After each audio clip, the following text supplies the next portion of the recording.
নমস্কার, আপনারা দেখছেন চ্যানেল এবিসি। আমি বিজয়, আর প্রত্যেক দিনকার মতো আপনাদের সামনে উপস্থিত হয়ে গেছি।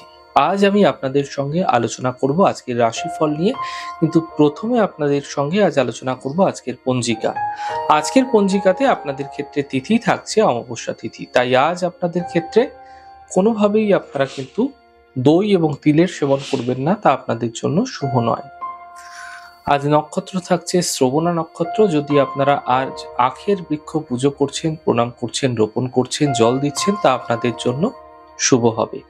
করণ রয়েছে চতুষ্পাদ করণ, পক্ষ কৃষ্ণপক্ষ, যোগ সিদ্ধি যোগ, এবং দিন থাকছে বুধবার। রাহুকাল থাকছে 11:49 থেকে 1:12। কোনো শুভ কার্য এই সময় শুরু করা আপনাদের ক্ষেত্রে উচিত নয়। অমৃতকাল 7:40 থেকে 9:03। যে কোনো শুভ কার্য এই সময় শুরু করে বিশেষ ফায়দা পেতে পারেন। শুভ সময় 10:26 থেকে 11:49 পর্যন্ত। যে কোনো ধরনের শুভ কার্য এই সময় শুরু করুন, ফায়দা মিলতে দেখতে পাবেন। শুভ দিক রয়েছে দক্ষিণ। চলে যাব আলোচনায় আপনাদের সঙ্গে আজ কি উপাসনা আপনাদের ক্ষেত্রে করা উচিত। দেখুন, বুধের অশুভ প্রভাব যদি আপনার জীবনে পড়ছে, এতে আপনার মধ্যে ছোট থেকে ছোট বিষয়ে সিদ্ধান্ত নেওয়ার ক্ষেত্রে যে ক্ষমতা, সেটা হারিয়ে ফেলতে দেখতে পাবেন। এবং আপনার কাছের মানুষ, আপনার ঘনিষ্ঠ মানুষ, এদের থেকে কিন্তু বারবার ভুল বোঝাবুঝির শিকার হতে আপনি দেখতে পাবেন। তাই আপনার অযথা মিথ্যা কথা বলার প্রবণতাও বেড়ে যেতে পারে, এবং যদি মিথ্যে কথা বলছেন তা ত্যাগ করুন, নচেত আপনাদের ক্ষেত্রে বুধ ধীরে ধীরে অশুভ প্রভাব দিতে শুরু করবে। বুধের শুভত্ব বৃদ্ধি করার জন্য প্রত্যেকদিন ভগবান গণেশকে, সম্ভব না হলে অন্তত বুধবার দিনকে দুর্বা অর্পণ করুন। মন্ত্র ওম গং গণপত্যয় নমঃ, ছোট্ট মন্ত্রের জপ একমালা অর্থাৎ 108 বার অবশ্যই করুন। এতে বুধের অশুভত্ব দূর হবে এবং বুধের শুভত্ব বৃদ্ধি পেতে আপনার জীবনে ধীরে ধীরে দেখতে পাবেন।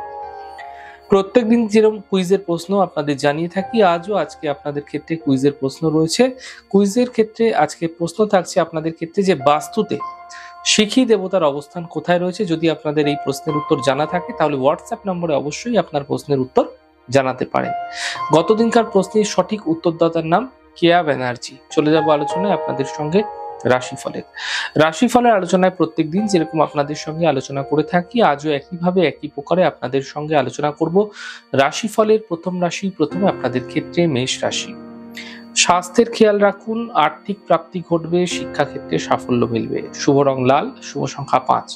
বৃষ রাশি। ছোট যাত্রা হতে পারে, ব্যস্ততা বৃদ্ধি পাবে কর্মক্ষেত্রে, কর্মের সমস্যায় সমাধানও মিলতে একই সাথে আপনারা দেখতে পাবেন।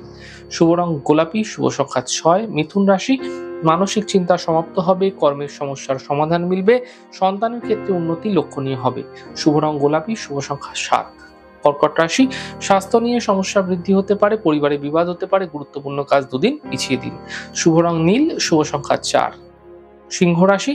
স্বাস্থ্যের সমস্যা দূর হবে, বড় পরিবর্তন হতে পারে, অর্থনৈতিক লাভ এই সময়কালে তৈরি হতে দেখা যাচ্ছে। শুভ রং আপনাদের জন্য আকাশী এবং শুভ সংখ্যা 2। কন্যা রাশি। ছোট কোনো যাত্রা হতে পারে, অর্থ লাভের প্রবল যোগ তৈরি হতে দেখা যাচ্ছে, কাজের চাপ কিন্তু বৃদ্ধি পাচ্ছে। শুভ রং আপনাদের জন্য গোলাপি, শুভ সংখ্যা 2। তুলা রাশি। আর্থিক সমস্যা দূর হবে, স্বাস্থ্য নিয়ে সমস্যা বৃদ্ধি হতে পারে, সাবধানে থাকুন, কর্মজীবনের সমস্যার সমাধান মিলবে।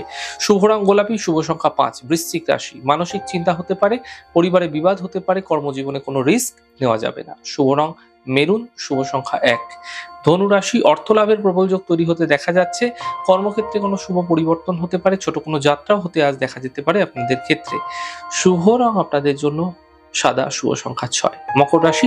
মাঙ্গলিক কার্য হতে পারে, কর্মের সমস্যা দূর হবে, মানসিক চিন্তা সমাপ্ত হতে দেখতে পাবেন। শুভ রং সাদা, শুভ সংখ্যা 5। কুম্ভ রাশি। কাজের চাপ কম হতে দেখতে পাবেন, আর্থিক সাফল্য মিলবে, মান সম্মান বৃদ্ধি পেতে দেখতে পাবেন। শুভ রং সাদা, শুভ সংখ্যা 9। মীন রাশি। মানসিক স্থিতি ঠিক রাখার চেষ্টা করুন, গুরুত্বপূর্ণ কাজ দুদিন পিছিয়ে দিন, পরিবারের সাপোর্ট মিলতে এই সময়কালে আপনারা দেখতে পাবেন। শুভ রং লাল, শুভ সংখ্যা 6। যাই হোক দর্শক বন্ধু, আপনারা দেখলেন আমাদের আজকের রাশিফল। প্রত্যাহিকভাবে রাশিফল যদি আপনাদের ভালো লেগে থাকে, সেক্ষেত্রে লাইক করতে, কমেন্ট করতে, সাবস্ক্রাইব এবং শেয়ার করতে বন্ধুদের সঙ্গে ভুলবেন না। অনেক ভালো, সুন্দর, সুস্থ থাকুন। আগামী পর্বে দেখা হবে। নমস্কার।